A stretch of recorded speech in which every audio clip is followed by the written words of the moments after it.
Well, there you go. That was the final out just moments ago as Spain defeats Chinese Taipei in this World Baseball Classic qualifier.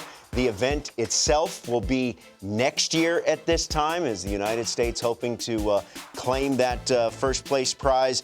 As we say hello to Russell Dorsey, one of our insiders, as we lead the league here on this edition of Hot Stove. Hey, Russell, we just had the little bit of breaking news in our previous segment. The New York Yankees altering their facial hair policy, something that's been in place since 1976. You could now play for the New York Yankees with your facial hair. And the afro. You're good to go. I could, right? A nice manicured, well-groomed beard is how it went out in the statement. This is something that is long overdue in our society today, where players have the longest of beards. I think back to the Red Sox a couple years ago where they used to grab each other's beards. That might be a little bit too much, but I think the idea that players would think about this actively in free agency if you got drafted by the Yankees of, oh man, I love this beard. I think of Gleyber Torres, a guy that every offseason would be hitting in the cage at home. Well, a really good-looking beard, too, and then come to spring training and shave it off. Devin Williams, a guy that people talk about, had a great beard, cuts it off, and now Devin will be able to grow that beard again. So I imagine he's very happy. Harold, we saw a shot of Gleyber Torres at Tigers camp, and I was like, that's Gleyber Torres? I didn't recognize him with his beard. No, the interesting thing, and this is factual, and Russell can chime in on this, a lot of black people get ingrown hairs, and that's why so many of the black athletes wore beards for a number of years growing up. Because of the shaving and everything else, you get all these ingrown hairs, and they'd grow beards. And then they go play for the Yankees, and they're upset they had to cut all that. Russell, where are you on ingrown hairs? I've not been a person that struggles with the ingrown hairs. I do know it happens, but I'll say this. When I was in high school, I worked at this place in the summers called Family Video. Some people out there know what Family Video is. And they had a facial hair policy where you couldn't have a beard. So, one, I struggled to grow a beard until I was like 28 years old. So that's one. But it was one of those things where I'm like, man, I wish I could grow this beard out. Had to shave it all off until college, or until I went back to school. You look great. I know. I'll tell you what, the first thing that came to mind for me, though, is like, the Yankees are like everybody else now. There was a separator that made them a little different and a little unique. I think they're going to have a split camp. It's still the Yankees, eh? Yeah, they're still the Yankees. They're still the aura. Yeah, they're still I want to throw this at you guys, then we'll go on. We'll move on to the next topic, though. Don't struggle with a beard. Because they're going to be like, you better manicure that thing. It's going to be fines. It's going to be interesting to see who's going to judge if it's cleanly or taken care of, manicured properly. The Yankees haven't been to the World Series since 2009, so in a lot of ways, they're like everyone else. Who's the one guy you guys would want to see with the beard? Aaron Judge. That's who I want to see. I don't know if Aaron can. Don't you think he'd give us a little mustache if he could grow it out? Nice mustache would be good. Hey, let's move off the facial hair and let's talk about players that are moving positions. Alex Bregman and his signing and his arrival at Boston Red Sox camp has brought a lot of conversation, but he's not the only one. Yeah, I think the most interesting one to me, and there are a lot of guys moving. Obviously, Mike Trout going from center to right. You got Mookie going from part-time shortstop to full-time shortstop. Jonathan India going full-time outfielder. Jazz moving back to second base.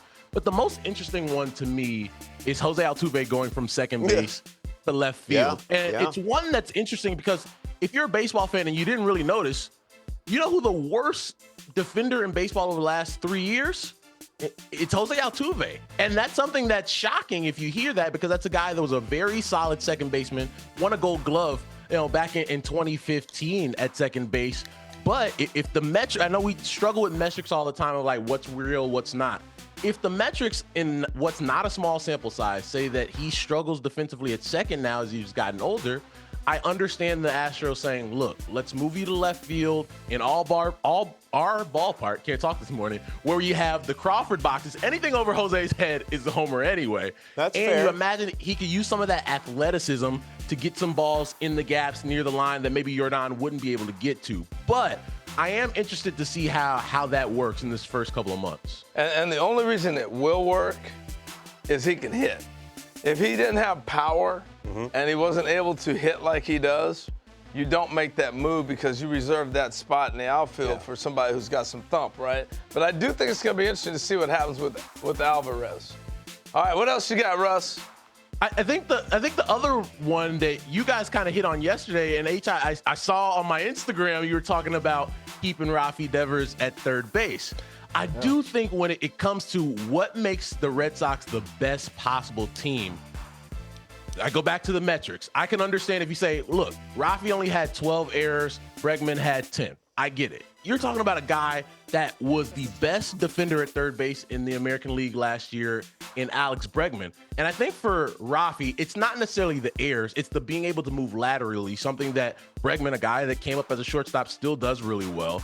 Yeah. And if it means that you're going to be a better team defensively having Bregman at third base, that's going to have to be something that they get through to Rafi, like, hey man, for us to win, for us to be the best possible team, we're going to have to move you somewhere else. But I know those conversations are still ongoing, but I do think that's one where you probably shouldn't change the guy's position because he's still a really good third baseman. Yeah. Well, let me ask you this, though. What makes the Red Sox best is also a big problem for them.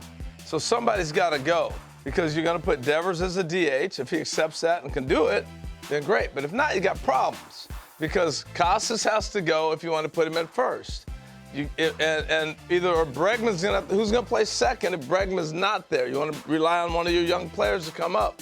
So I think they've got some question marks. Instead, what I was saying was you got an all-star at third. Now you get an all-star at second, and I think for the team they're way better in that combo. Well, I mean, we're going to see how it plays out. Go ahead, Russ. You can respond. No, I was going to say they have. It's honestly not the worst problem to have.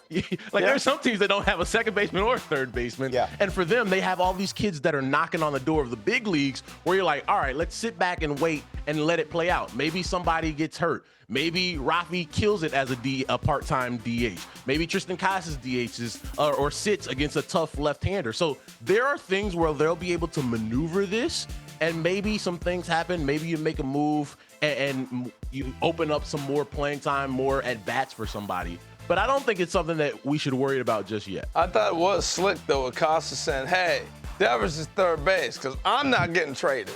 Basically, he's backing up his guy. I'm finishing the conversation. Yeah. I'm not the odd man. Hey, Russell, give us a team that you think that could surprise some people in 2025. Give me the Sacramento A's, Roflo. I'm with you. I look at the A's, and they made moves this offseason. They brought in pitching. That was an area of weakness for them last year. But those guys could bang. And I know a lot of people weren't paying attention to the A's.